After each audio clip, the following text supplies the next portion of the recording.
I think Silas is Lazy Spice. Henrik is Drunken Spice. Yeah, drunken Spice. Probably I'm Nerdy Spice. Nerdy Spice. And you're Old Spice. Hipster Spice. Hipster Spice.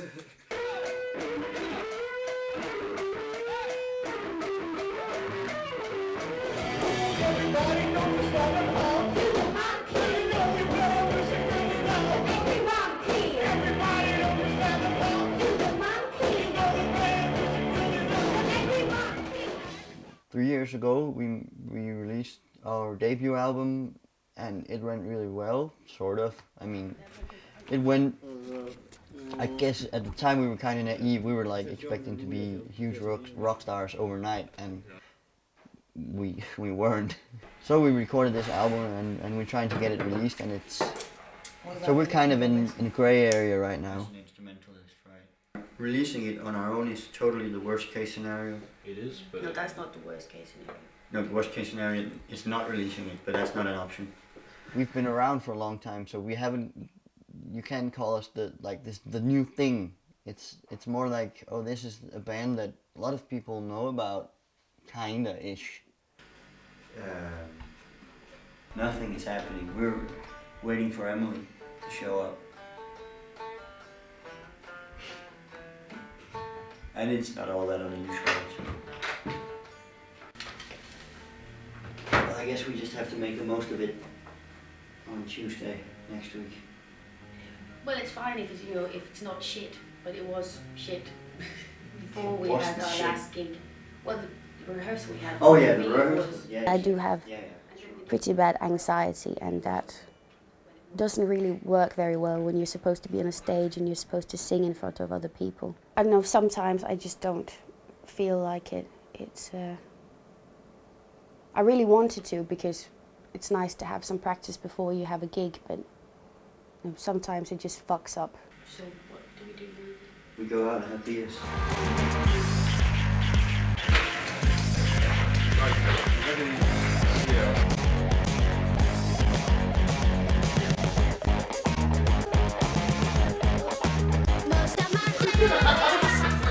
The Bang Bang Brain, when we go to the rehearsal, we can just sit down at our instruments and play, and music happens for us, and it's really nice. It's a very different process than the Emily thing.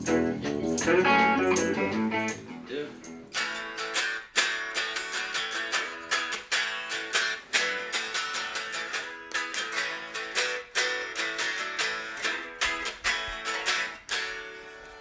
Henrik comes up with a lot of like different ideas that he had thought about, and then suddenly by accident I play something which used to use.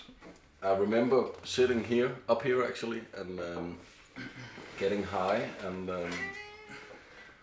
watching TV, and all of a sudden there it was. I think what we're doing now is trying to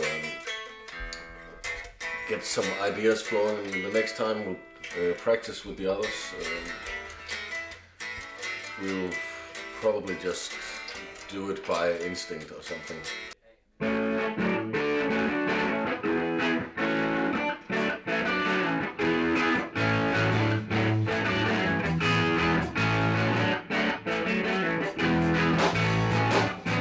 Has this like big book that he keeps writing stuff in, and I think it's just like lines when you write them down, and then when we are working with some music and maybe some chords or something, he like flips through the pages to find something which suits it.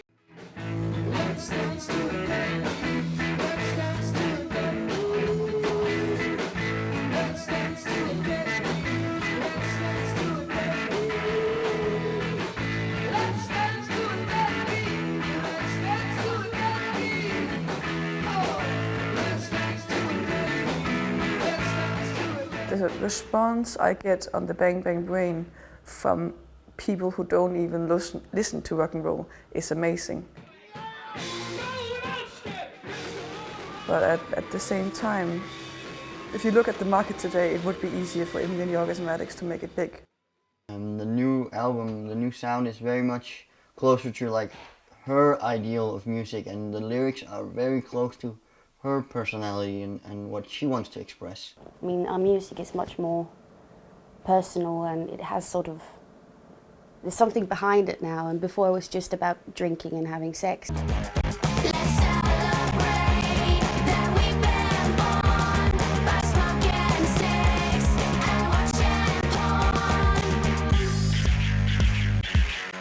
And it's still about drinking and having sex, but it's from a personal view, and it's why people want to drink and have sex, you know, everything behind it instead of just, well, let's do it. You have to have some kind of like label, some kind of exciting story. Like you have to have a full picture, you have to have a full-blown show on stage, you have to have the whole package.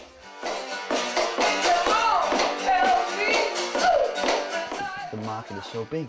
There's so much to choose from. So there will be, in the old times there would be one band selling 1 million records, but now there are 1,000 bands selling 1,000 records each. But it's the same number of records. It's just divided among so many people that it gets really hard to make any money from it. It depends on so many things. Like the music industry is really heavy these days. It's hard to break it, especially as a rock band, actually, I think. Because at the moment, electronic music is very much taking over the scenes. We've got a lot of good songs, and I think we're one of the best live acts around these days. I attend the university every day and study physics and do math and like attend exams and when I'm not at university I'm doing this. I'm always kind of angry for some reason when I play. I'm not angry with anybody in the crowd or with myself, or like I'm just like feeling angry for like the hell of it. I like being the front person, and I like sort of being the one that stands there and sort of, you know, gets all the attention. And on the other hand, I hate it. I really hate it, you know, because I don't feel comfortable. And I get anxious, and you know, everyone's looking at me, and I don't have an instrument to hide behind. But at other times, it's just the most amazing feeling in the whole world. I had a pretty good feeling about it today, and then you know, one song fucks up, and then the rest is sort of ruined. I mean, it's okay. It's not that bad. I think I'm just nervous. When a song is done and we know how to play it, then we know how to play it and it's done, and then it's more fun to play it live than to rehearse it. Well, I've been nervous for 2 days, so it hasn't really gotten any better.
This was good, yeah, it was fun, and people were dancing, and that does a lot, you know, if the audience, if they're having a good time, it makes you have a good time as well.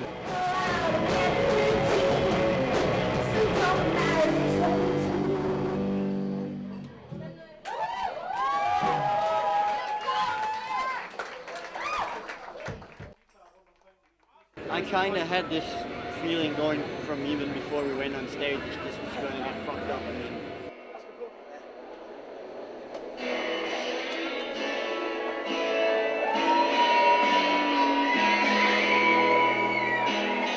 I'm gonna take you home. I'm gonna take you home. The sound was just horrible on stage. And then I thought, okay, now I'm just gonna drink a lot and see what happens because this sucks.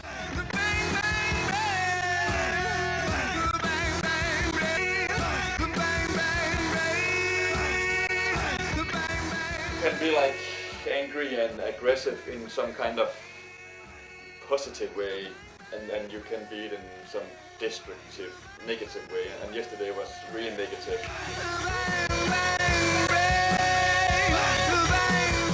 I think I put a beer in the mixer. I don't think emotions are supposed to be controlled too much. I need CO2 turning into O2O. O2O? O2O.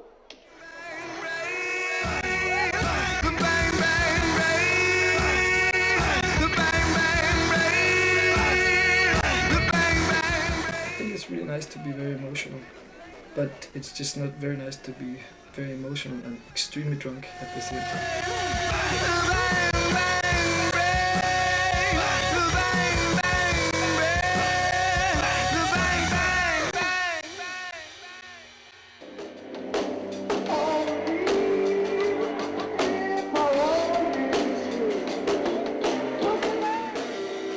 At one point, Joe, he gave me a push and I fell into the bass amplifier and we fell off stage and I cut myself a lot of places because there was a Fanny Branca bottle on the amplifier. And then the show stopped.